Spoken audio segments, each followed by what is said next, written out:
everybody, to another edition of the Rockpile Report podcast. I'm your host, Bill, season ticket holder Drew Gear. That's my producer, Chris Kruger. In studio with us tonight, Dr. Kyle Trimble. It's always funny. Like, there's a doctor. It's like we know doctors and lawyers, and then when you're sitting down drinking with them, you're like, fuck, that guy's a doctor.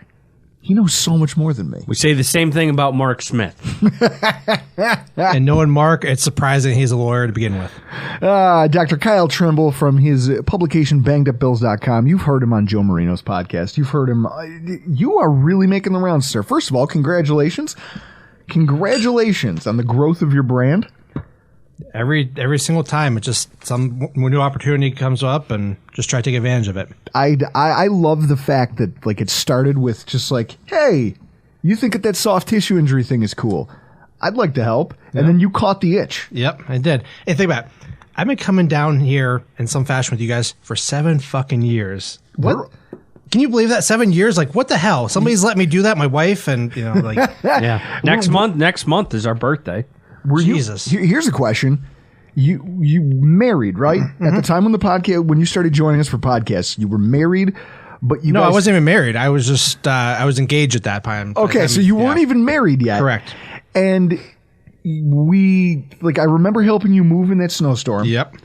And then Jesus Christ, dude, we've been around for a while. Yeah. So it's, I got engaged. I was engaged by the time I met you guys, and I've since gotten married. Moved out to the country, had 3 kids. You a lot of peaches? What's that? Nothing. All right. Hey, peaches come from a can.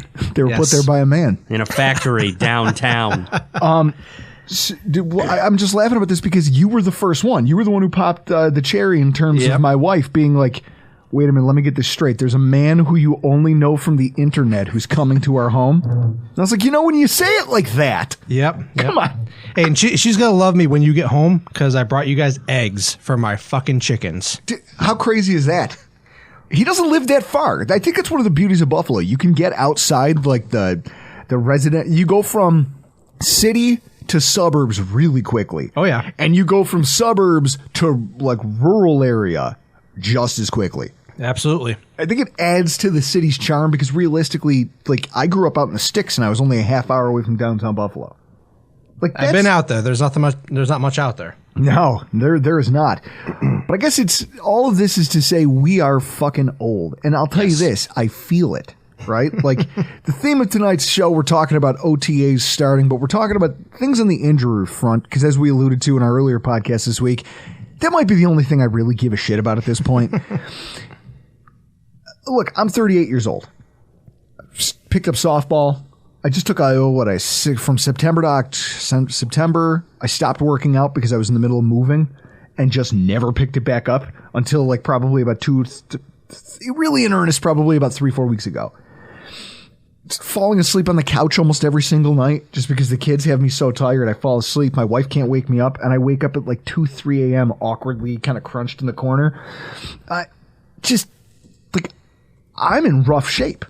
I had my wife trying to crack my back the other night, and the thing I was asking her to pop, I was like, you need to lean in with both palms and all your weight.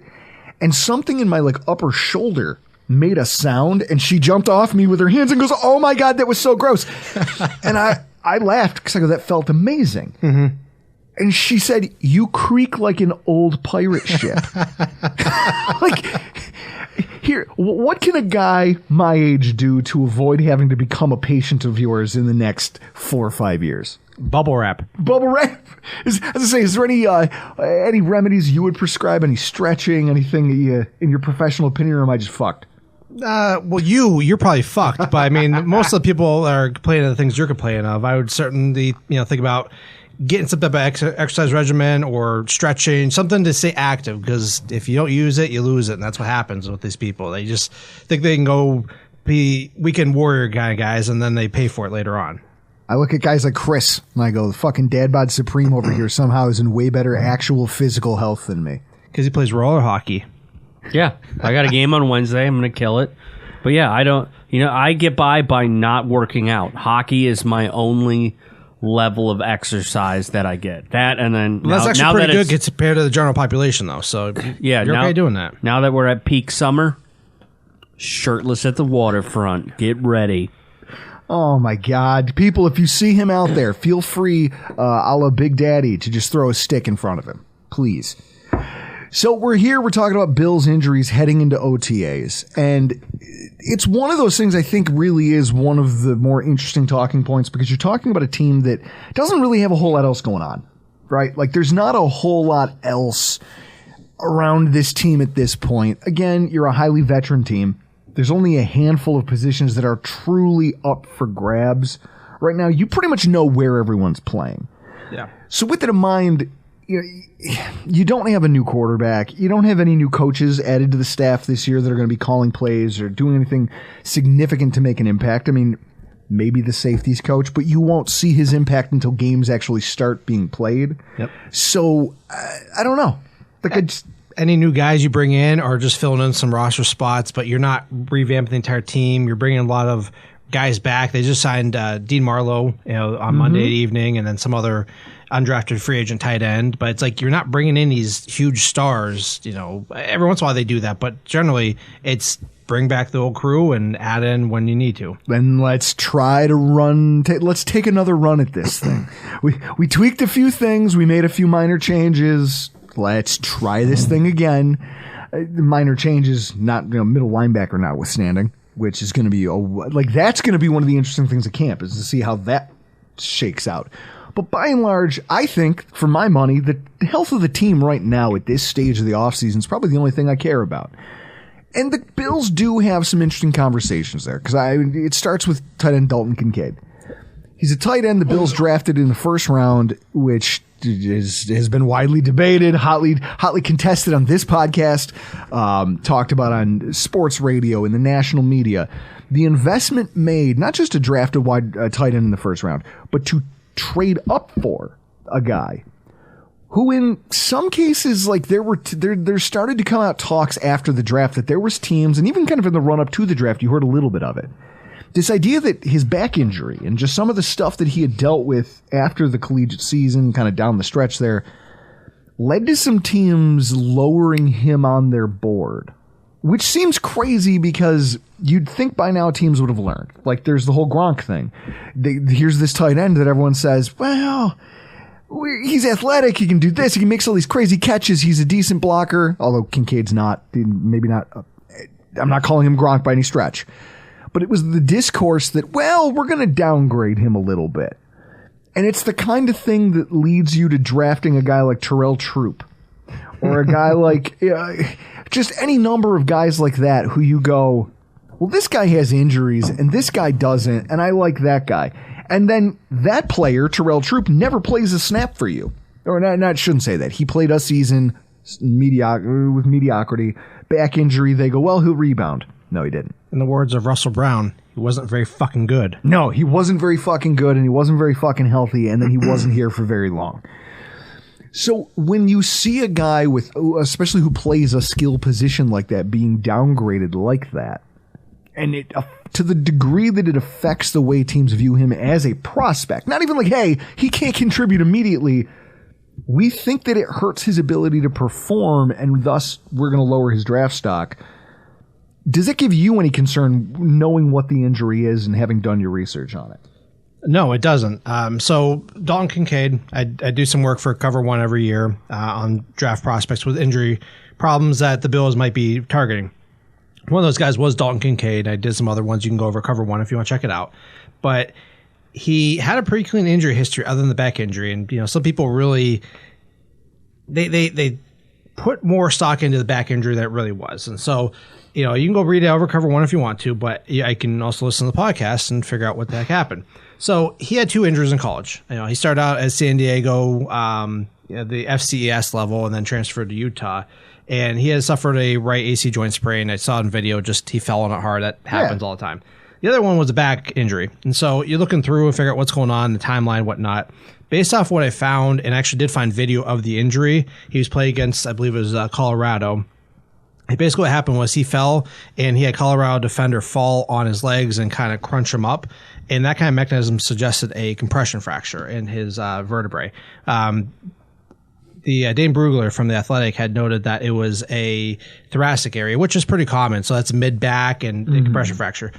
You see these type of injuries in old ladies with osteoporosis. And that's just the reality of it. They happen with, your bones softening. They're not as strong as they used to be. You bend over, you do something and you kind of hear pop, crack, and don't think anything of it.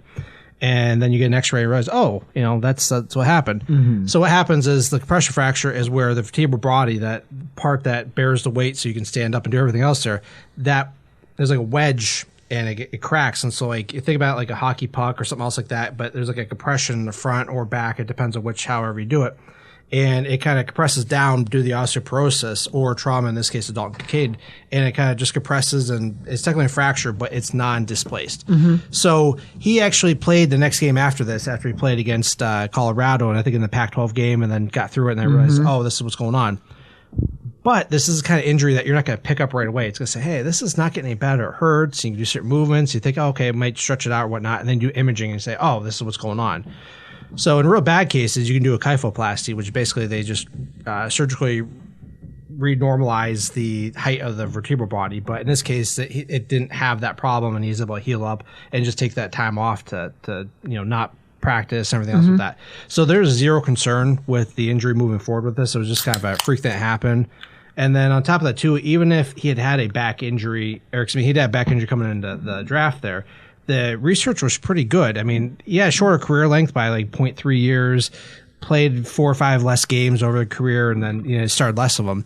However, that was with like spondylolisthesis, back fusions, so much more aggressive injuries. Yes. So this is very, very minor. So like he didn't fit any of that stuff. Well, he looked fine at minicamp, and that's the thing. So when I see this and I hear all this talk about Dalton Kincaid and concern about that aspect of who he is as a prospect here for the Buffalo Bills, I just think to myself, I watched the guy do the things, run around, catch balls. He doesn't look like he's moving with any discomfort. No, he had knocked some rust off, he said, but that was it. Yeah. So with that in mind, there's probably nothing on this front we have to be concerned about. No, absolutely at this not. point. He's been a healthy guy. I mean, the type of injuries, they said the shoulder injury, those happen. You find any player that's had some type of AC joint sprain.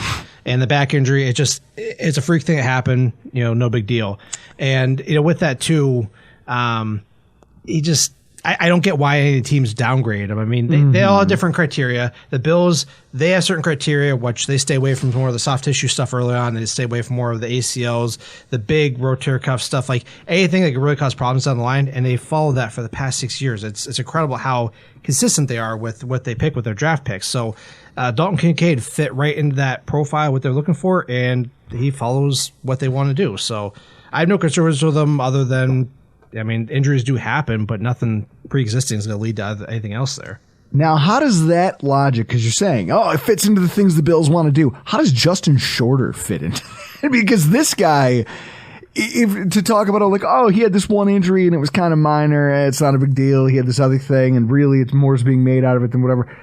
Justin Shorter was taken off the field in a neck brace, taken to a hospital. That was back in 2020, 2021. Let me see what I had, because everything that you want to read is about bangedupbills.com. Selfless plug here. 2021, he was carted off a field. Yep, during the Gasparilla Bowl. Then as a senior, there was soft tissue injuries. It was hamstring related. There was a knee injury.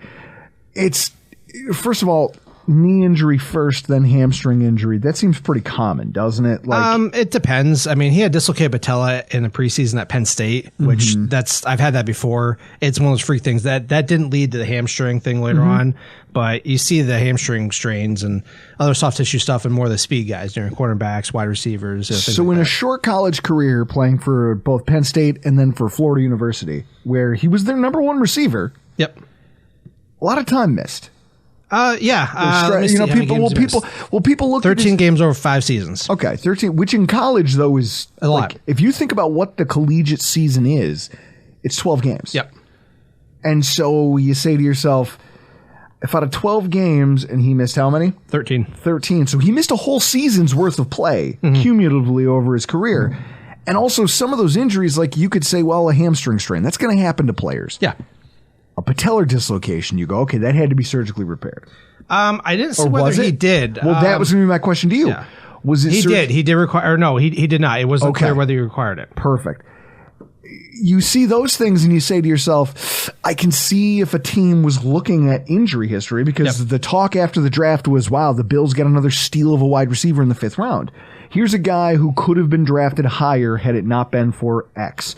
For Khalil Shakir last year, the talk was, well, his size, they don't know if the size will translate to the same style of collegiate play. So there was teams that just said, listen, we have a late 5th on him, but he could be a 4th. If we didn't like a guy as much or more, we would have taken him in the 4th round. We might have taken him in the 3rd round. If 2 guys who we didn't like more on our board hadn't been there, he would have been the pick there.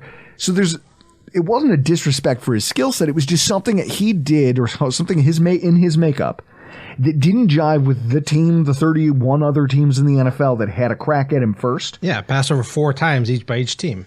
So with that in mind, Justin Shorter was a guy who, I think if he had come out of the draft earlier, there was more hype about him earlier in his career.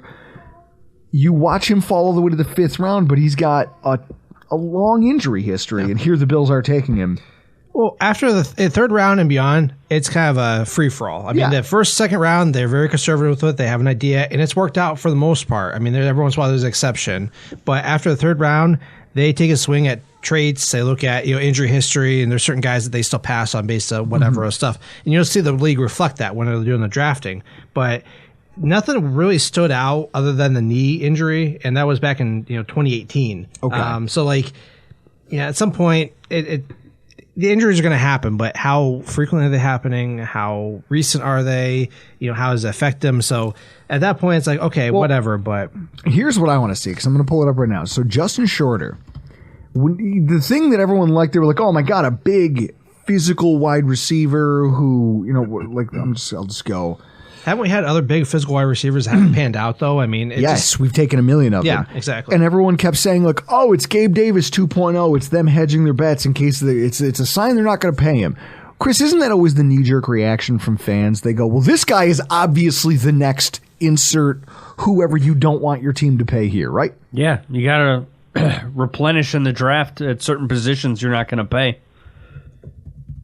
All right, so the thing that I look at, though, is this idea that at 6'4", 223, they're talking about him as a special team. They're like, oh, special teams weapon to start, and then we'll see what we do with him.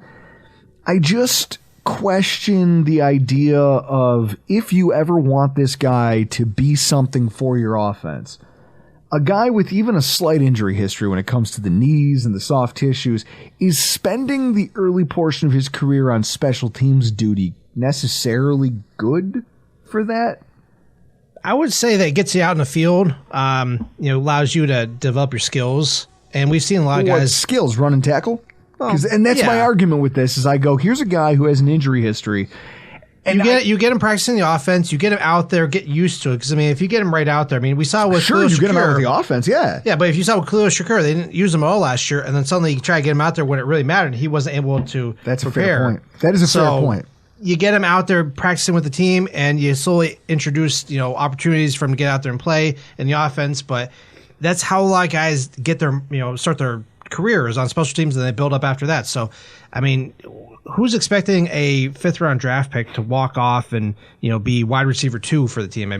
Maybe back 10 years ago when EJ Manuel was here, but really. But there's other reasons. You got to invoke that name on my goddamn But podcast. there's other reasons why Justin Shorter dropped to the 5th round, injuries aside. Yes, that's fair.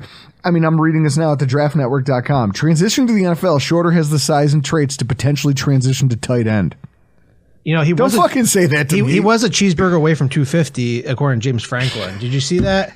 And then I saw the picture, and I was like, eat the cheeseburgers you want, man. Chris, do you remember the... you know who they said that about? Remember when they said Kelvin Benjamin was one Popeye's biscuit away from being a tight end? Yep. Think back. I'm going to pull it up. Chris, for the people watching on YouTube, I'm going to send you this picture. You need to make it the inlay as I'm talking about this. Kelvin Benjamin fat. There it is. Look at that photo. He's pouring out of that jersey. Now, there's a difference between Kelvin Benjamin playing at that weight and Justin Shorter, who is rocked up. That Bills picture below makes him look a little heavier. Yep, that one. Oh, no. Oh, no. Like, even the tapering on the jersey can't help him there. Well, the Bills one's more accurate because that Panthers one was when he was still in the league. Like, that's when he was like good, and then he just started, I don't know. Yeah, but so that was the thing is it's like not everybody's built the same. Chris, it's that idea of like Poona Ford. Me and Poona Ford used to be the same size. Am I Poona Ford? No. No, I got beat up in a Denny's parking lot. You know who that wouldn't happen to? Poona Ford. Although you should have seen the size of this guy. But with that aside, so Justin Shorter, you're confident that he's fairly healthy. We don't have to worry about recurrences of what plagued him. Coming into the season, he's going to be healthy, but whether he has further issues isn't going to surprise me if he does have that. I mean, you always see some guys coming in that have hamstring as they're ramping up. I mean, they don't have any time to rest and recover during the draft process. I mean, think about it. They get done with the season, they go right in the Senior Bowl, East-West Shrine Game, whatever, and then they go into the draft. They're always constantly training. They have to do the draft combine in February. Then a lot of times they do the pro day, or sometimes guys sit on the combine performance, and then they're traveling all a bunch. And then they go right into mini camp, OTAs. They never really get any time to train or relax and whatnot until you get to July. So you're going from probably August until June of the entire year if you're drafted at UDFA, whatever. So there's never really that time to rest and recover. And of course, any guy that's been in the league game for a year, they have time in January, February if they don't make playoffs, and they get a little time in March. And even those OTAs during phase 1 and phase 2 are very, very light. But those guys don't understand how to take care of their bodies like the professionals do. And it's just a different mindset. Yeah. They haven't been in the pro program. Yeah. They haven't worked with NFL strength trainers, and they don't know how to prepare to be a pro because no one's what you ever don't taught know them. is what you don't know. You don't know what you don't know. It's the thing I always tell people in business. Yeah. You don't know what you don't know until you know it. Yeah. And usually once you know it, like that process is usually never easy. It's never like, hey, I'm going to give you the manual on how to avoid defaulting on your loans. No, what's going to happen? Because you're going to say to yourself, we'll pay your bills. That should happen. Yeah. And then I go, okay, but interest rates. And then, if it's a variable interest rate, you need to be aware of this. You need to know what it is you're signing up for. Yep. If there's tiered interest on something, like there's all kinds of things. And if you just say, well, I took out a bunch of loans and I started a company. It'll be fine. I'll just pay my bills. You don't know what you don't know until the day you know it.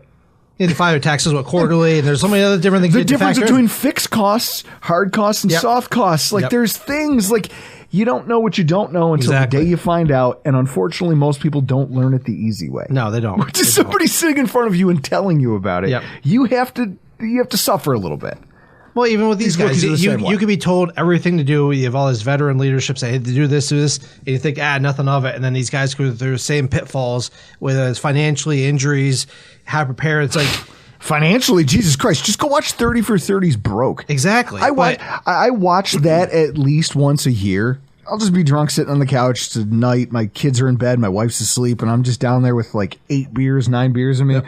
And I go, you know what? I want to watch this because it still blows my mind how some of these people, Chris, what would you do? Flashing your cash over here like Ted DiBiase every week. What would you do if you were gifted a contract? Not gifted. You earned a contract. I don't want to be insulting. You earned yourself a contract to play 1 year of a sport, and they said, we'll pay you $1.6 million to do it. What's the first thing you would do with that money? I'd probably put it in the bank and save it. That's what I would do. I wouldn't go buy a house or anything. What you probably want to do is get something a little more secure that yields a little more interest, like a CD. I mean, because you don't need the money. Yeah. So, or like an IRA. You roll it into there. It'll make you a little bit of money over time. It starts a nest egg. There's things you could do, but the idea is nobody tells you that when you're a 23-year-old fucking kid. So instead, you have to go broke. Well, they might tell you, but they're not listening. But I mean, they're going to tell you. Think about what early 20s, late teens. Who's going to be listening? Hey, my dad told me at the age of 16, hey, it's not a good idea to go more than 10 miles an hour over the speed limit. My very first speeding ticket, the first one I ever got in my entire life, I was doing 103 miles an hour on the thruway. And the trooper flat out told me, he goes, son, if I write you for this, they're going to take your license away. And I was like, I'm sorry. Like, I'm stone sober. It's broad daylight. It just got away from me. He's like, that can't happen. That's not a thing that can happen. And I go, my dad did warn me about this once, I think. So how old were you, said, when this happened? Oh, I was a freshman in college, so I would have been 18. So 18, you're what, 350, you said, whatever? Yeah.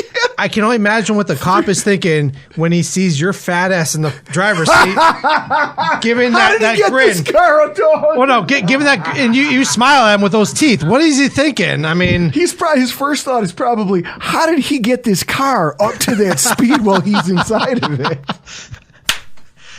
Up top, solid slam. I love it. Nothing's better than a good roast. So let's pivot to talking about a guy who actually is an NFL pro and does know how to prepare and do all the things for his body, in Jordan Phillips, who was, again, another guy that we desperately missed down the stretch of last season. The guy separates his shoulder in that New England game. Oh, he did way worse than that. He tore his rotator cuff. I'm pretty sure he tore his labrum. I mean, he flopped like a fish. I mean, I don't know what happened. He fell over, but he did some damage to that shoulder. So now his shoulder is fucked. And as a guy with two bad shoulders, so I've got rotator cuff damage in my left one, I have a labrum tear in my right, and the right one is the one that really hurts. Mm-hmm. Like if I no longer can bench press, because if I try to do it with my elbows too far in, but I'm also, because my arms are so long, I have to do wide grip. So with my elbows in, or the way you have to kind of line up to do a wide grip bench press, when I try to push like that, it puts too much strain on my shoulder. Because your arm's in that external, you're getting that external rotation, so that pushes the interior. Yep. And so when you try to do that with weight on it, I could bench press, like I was joking with Reed about it. It's like, I could do 225, but I'm like, I can do it. But the second my body says, well, that's one too many. Yep. I can't drive with my right hand because I can't lift my arm up to make a left-hand turn. So now I'm stuck driving for a week and a half like this because this just hurts too badly to do anything with. It's not worth it. No. So I don't do it anymore. And high reps, low weights. Well, then there's a lot that I have to try to do differently in order to compensate for that. A guy like Jordan Phillips, now obviously he had surgery to try to fix these things. Correct. What is his timetable to recovery, and how do you think that'll factor into how you see the Bills work him in this offseason? So the rotator cuffs are 4 to 6 months. Sometimes you see a little bit more. I mean, they said rotator cuff. I'm pretty sure he had labrum and other damage in there, because he even said, he goes, rotator cuff and a bunch of other stuff, which usually means more stuff. So yada, yada, yada. Yeah, that's exactly. Yada, yada, yada. Oh, I hurt my rotator cuff and yada, yada, yada. I'm going to be out for 6 months. Exactly. So I don't foresee him practicing with OTAs because, I mean, it's all voluntary if he's even going to be there. Mandatory minicamp, maybe. It just might depend on what it is, but I find that if anybody's close with that stuff, they just say, forget it. Yeah, which is smart. Approach. Why get out there for 3 practices to hit, and then at that point you wouldn't say anything back, but if you cause soreness, because it's just like, just keep him out. But it shouldn't really affect him for training camp. He should be able to pass the physical and whatnot. My concern initially after was I didn't know when he had the surgery, because sometimes guys put that off for a little bit, whatnot. But they had said that he had surgery, and Brandon Beane came out and said that around the draft there, or excuse me, the combine. So it's just a matter of knowing when he had that. But that's kind of stuff you want to get done right away. So if there are complications, you still have that window to kind of work on that. Because I've dealt with people with labrum tears, rotator cuff tears, serious shoulder surgeries, and sometimes it's not uniform. That progress, that rehab isn't linear. So sometimes you have to account for that. And we even saw that with Ike Bacher last year, his Achilles. He had a setback with that. Yep. So you want to get the surgery right away. Sometimes it's for the best outcomes, and also, too, in case there are setbacks, you can account for that, and then you're not losing time. We saw it with Michael Thomas with the Saints. He kept on putting surgery off. They missed the whole season, and now he's just a former shell of himself. Well, we can't afford to have that for a guy as impactful as Jordan Phillips, especially because I see a future, Chris. You've seen Ed Oliver's tweets. I don't think Ed Oliver is going to be long for the Buffalo Bills. I think this is where you see a GM who goes, listen, I've done the thing of signing my stars to long-term contracts. My stars. These mediocre guys who are destined to get overpaid, I'm willing to play comp pick bingo and say, hey, go sign a giant contract somewhere else. Yep. Tremaine Edmonds might have been more of just a, hey, who do we value more? You or Matt Milano? Because we can't have both. They picked Matt Milano because he's an all-pro. He is the most important linebacker on our team. With Ed Oliver, there are a lot of times he gets overshadowed by Daquan Jones and Jordan Phillips and some of these other, now Poona Ford's thrown into the mix. He all of a sudden is not the best defensive tackle in that room. No. Arguably the best 3-tech, but at the same time, I wish he played with the same aggression and the same just the same I don't know what you want to call it, temper, the same he played at the same speed that Jordan Phillips did, because if you could make those two players to stick them together like Voltron, you would have an amazing D tackle. And you got to give that to Jordan Phillips. I mean, he has a hot motor. That's why he injured his hamstring early in the season against the Tennessee Titans. Yeah, he was blocking. That's why he was blocking on an interception. That's why he hurt his shoulder trying to chase that Mac Jones. Now, I don't know why he fell when he was trying to chase him, because it wasn't a broken play, but it was like, what are you doing? But still, he was in the play. And you always say, play to the whistle, play the whistle. That's what he did. And I commend him for that. I love that. And also, there's another thing I love about him. And guys, go check it out for yourself. Go to YouTube. When he did his introductory presser to come back to Buffalo, the first thing I said is, he sounds like Dave Chappelle doing his white guy impression. Like, there's something about the way he talks that it just sounds like Dave Chappelle doing his white guy impression. Yep. And it's funny. Like, that made me laugh. He's clearly a very smart guy. He's a very aggressive guy. The way he plays the game, like, I love Jordan Phillips. Yep. And like I said, if you're talking about the fact that you've got a D-tackle in Ed Oliver who might not be long for this team, you want to be very careful with how you handle a guy like Phillips, who's a little older, but he's still got some road left. Oh, yeah. He might be your stopgap.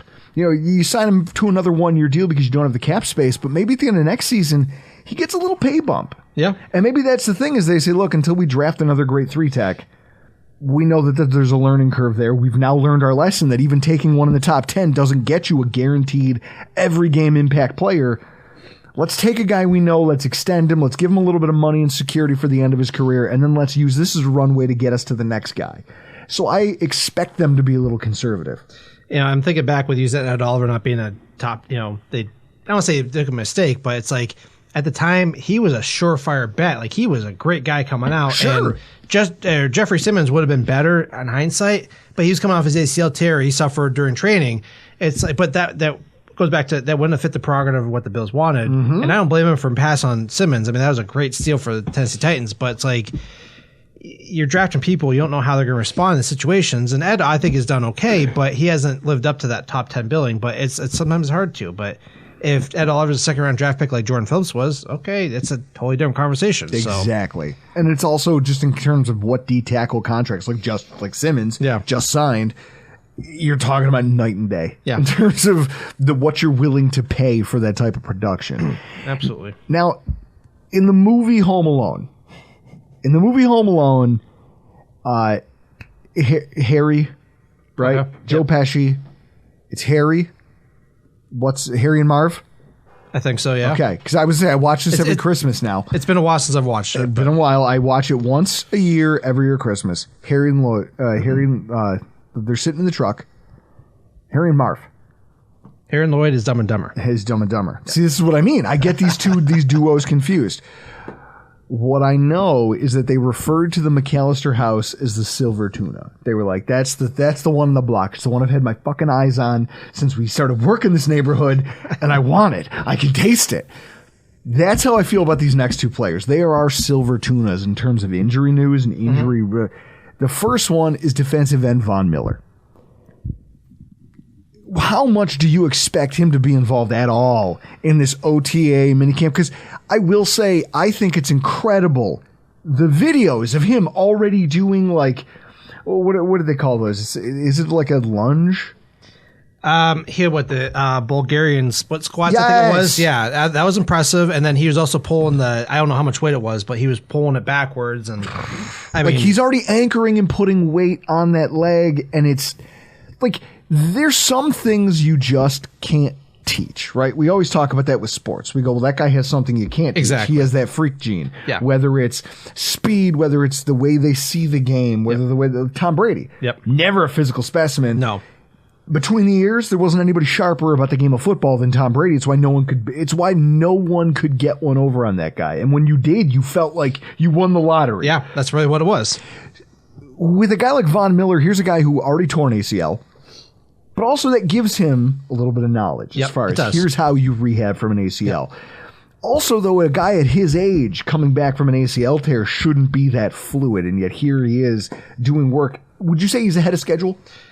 Just by what you've seen, does it seem like he's maybe getting a little bit... And is there any fear that maybe he's doing too much too soon? I need another beer before I finish these thoughts here. And by the way, Chris, that was an excellent old fashioned.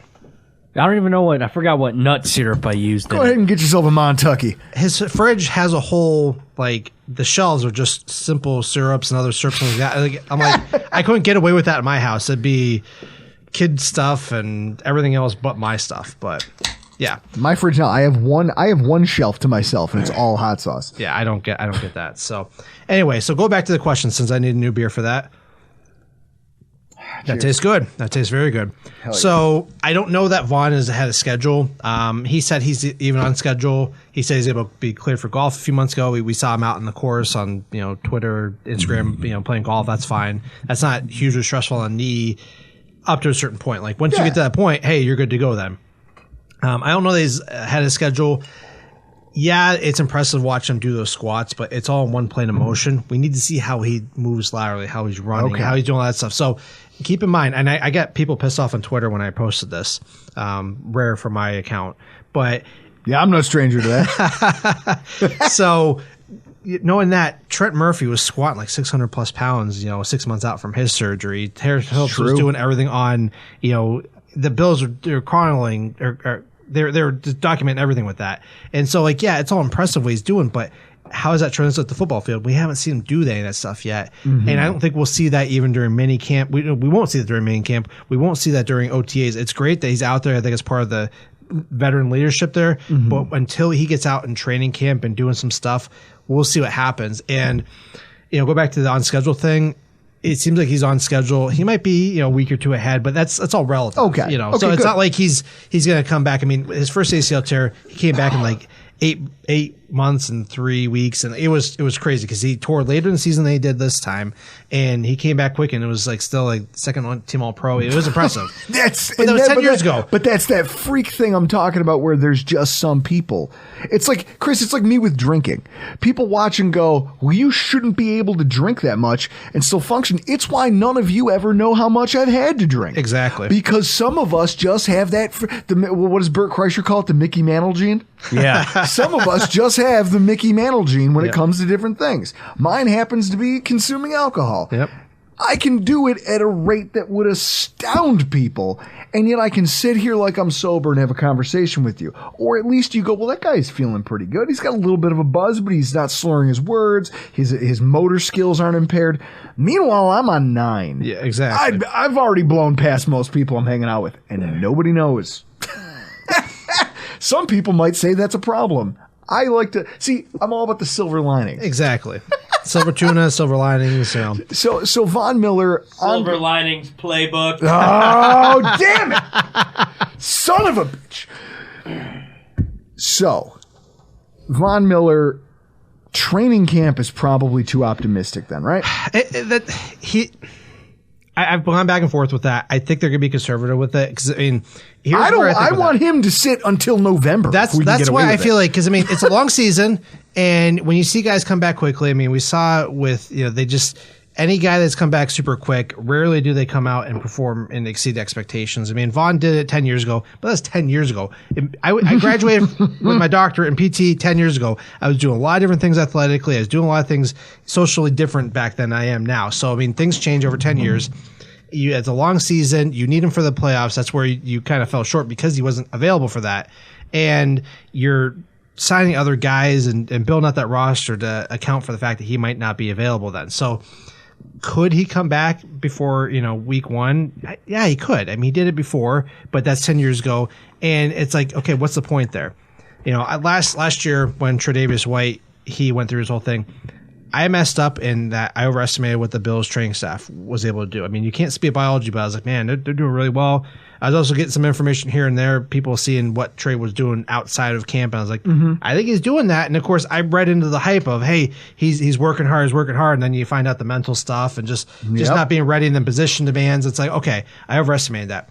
So defensive end could come back in reasonable time, but the average time is like 11 months for guys to come back and be productive. But when you're looking at a roster construction standpoint, why rush the guy back when you need him for the second half of the season? Yes. And unless he really wants to play in London, I don't know. I just does any. I will say his doctor has been known to let guys be aggressive and come back. He did the Michael Gallup surgery. He's done other ones, and I have it on my site where, kind of the flip side of everything. But it's like you saw Trent Murphy, you saw Harrison Phillips, you saw Chase Young even last year. He struggled to come back, and he had a lot of extra damage and whatnot. But it's just like, okay, you're looking for the exception to come back quickly, but you want be norm. conservative. And, do you want to win a Super Bowl? Well, then guess what? You put this guy in bubble wrap, and you trust that your GM has constructed a roster that will allow you to win football games. If you don't have a premier D end, okay, you figure it out then. You make sure that your offense knows that, hey, you're missing a star NFL football player. You still got to go win the fucking game. Yep. You have to play the game that's in front of you and go win it. Mm-hmm. That's your job. And if that means that our defense will not be as effective because we don't have great defensive ends. We didn't have great defensive ends when we made the playoffs in 2017. Yep. You have better talent now than you did then, so no excuses. Mm-hmm. You have a better quarterback than you did then. No excuses. We just do it differently. Go win a fucking football game every Sunday. Go out there and play to win, and trust that you've done enough that when this guy is ready, when they are confident that he's ready, he's 100%, he himself believes that he's ready to go. That's when you roll him out there. And if it's the end of November, I don't give a shit. I don't care what our record is then. Get me in the playoffs and let me put my team against your team with that guy healthy and ready to go. He's going to be chomping at the bit. They probably won't make the decision until the last second like they did with Trey White, though I think that they were trying to get Trey White back sooner because, just why not? Because I would say he was more valuable at that point than they had a lot of rookies. They had a lot of rookies. He was more needed, and they were probably trying to push it out to whatever they needed to, and it just wasn't happening. But sure. I mean, I don't know. The schedule, the first half of the schedule even isn't that bad. You can kind of get by. That back half of the schedule, the last 6 games is pretty tough. And this is my point. So with that in mind, you then turn to the quarterback and go, hey, go make this thing run and make it work. And the quarterback is where we're going to end tonight, talking about this projected rehab and just everything he's got going on, because here's what I look at. I say, we've got a quarterback who flat out said, they're like, oh, UCL damage. He could. We heard. I remember that week hearing, well, he could possibly need Tommy John surgery, and I remember there being a couple real dark hours after that game when they're like, well, if it's a UCL tear, he's going to need Tommy John. That's 1.5 years. Mm-hmm. And I'm staring at the ground. It's like what is that? Simon and Garfunkel. Hello, darkness, my old friend. Okay. I was like, you're going to go right over my head here. With you again. So I hear that, and and then I go from that to he's fucking playing the next week. I was the one, everyone got mad at me on Twitter. See, we talk about people being mad at you on social media, because I was like, the Bills should absolutely sit this guy for Case Keenum. Oh, yeah. Play Case Keenum. With the outcome we had with Minnesota, yeah, you should have sat him, but... Well, I don't know, because that might not have been a game. It might not have, but it might have been still the same outcome, but, But that's it. So, but you don't know, because that's a game they could have and should have won if he doesn't fumble in the end zone. Yeah, I know. So with that in mind, he didn't need it. And then he wrote it out, but he wasn't the same. No. It wasn't the same. And you watched that hurt us. Mm-hmm. And so now you look at it and you go, here's a quarterback who decided to play through the UCL tear, whatever grade it was, versus quarterback Brock Purdy, who I was making chili that day. It's like I took this day, my wife was going to be home with the kids. I said, okay, I have 3-4 hours to just stand in front of a stove and stir a pot and simmer Reaper peppers into this thing. So we're going to make multiple batches of chili. And I was really excited to, I thought I was going to be running back and forth to the living room, I'm going to watch the game, and then I'm going to watch the chili, and I'm going to watch the game. And then Brock Purdy gets hurt, and I go, oh, that's over. Fuck this thing. I'm just going to stand here and stare into a pot and listen to this nonsense. He had the surgery, and the last I read, he's 6 months out. No. Well, from the time of the surgery, they said 6 months out. Well, they had to delay it because of his swallowing and other stuff like that. And they had to delay the start of the surgery. So because it happened in the postseason, and then you have to delay it, now he has it. They were talking about him just not being available this year. Correct. If he is, it won't be until he'll be Ike Bucker. Not available until the final week of the regular season. I don't think it's that bad with him. I'm looking him up right now. Okay. But so my question is, when you think about what the UCL injury is, the fact that he was able to play through it, the fact that he's already out golfing, he's doing things, he's being active. What do you think it looks like for Josh Allen in this offseason program, at least as far as minicamp and OTAs are concerned? He won't be restricted at all because he had a sprain, not a full tear. So okay. Brock Purdy, he had a full tear of the UCL. So the difference between the repair and reconstruction, and the repairs come in more into vogue, and what happens is they take what's called internal brace, like a synthetic tissue or not substance, but just something synthetic, and it helps reinforce what's already in there. And wait. When you say a substance, so you're going to put like a... See, this is why I hate surgery. You doctors just talk about this shit like I it's... don't do surgery. So, Chris, hey, we're just going to open you up and we're going to put a substance in there. Don't worry, it's going to be fine. Substance isn't the best word I could use there, but they basically use some type of extra... I find out you Frankenstein's into the exactly. dead man's tissue, and I go, wait, what? That's what your dentist did with your teeth. No, listen, there's no corpse on earth that would be caught dead with these teeth. So anyway, what happens is they put internal brace in there, which is just extra, whether it's fiber, it's different materials. And what they do is they put it in there, and it helps reinforce the already natural UCL. And what happens with the repair is they can go put the ligament back onto the original attachment point, put the brace over it, and that helps heal everything up. The reconstruction is more where you see baseball players who have that slow degrade.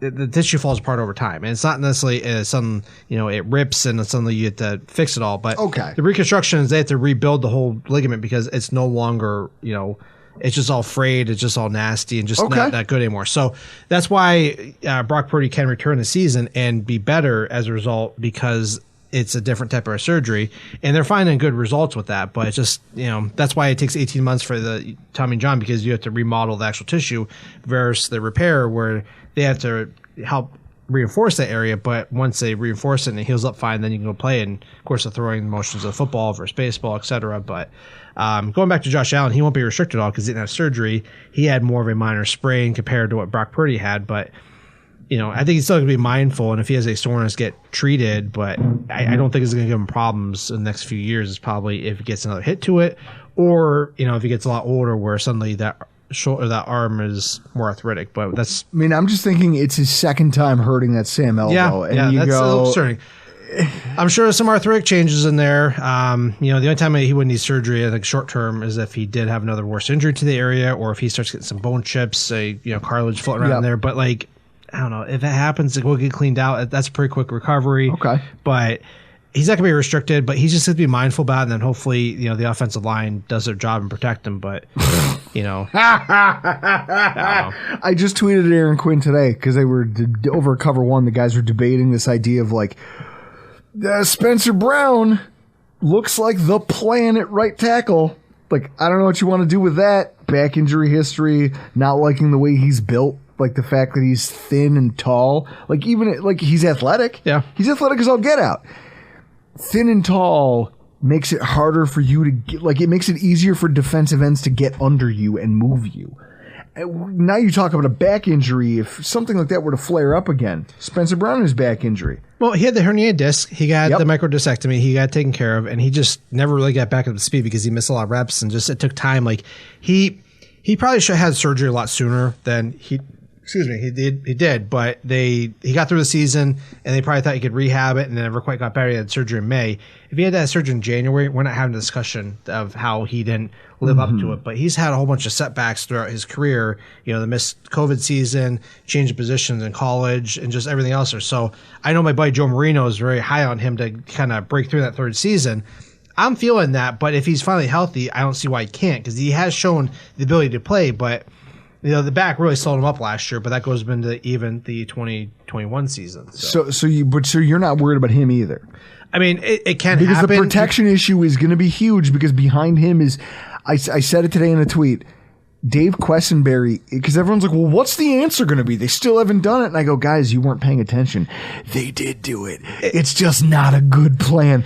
They said, hey, we like this Dave Quessenberry guy, and we also like the fact that he doesn't cost more than $2 million. So if Spencer Brown is going to fail, it's because of his talent, not because of his injuries at this point. Okay.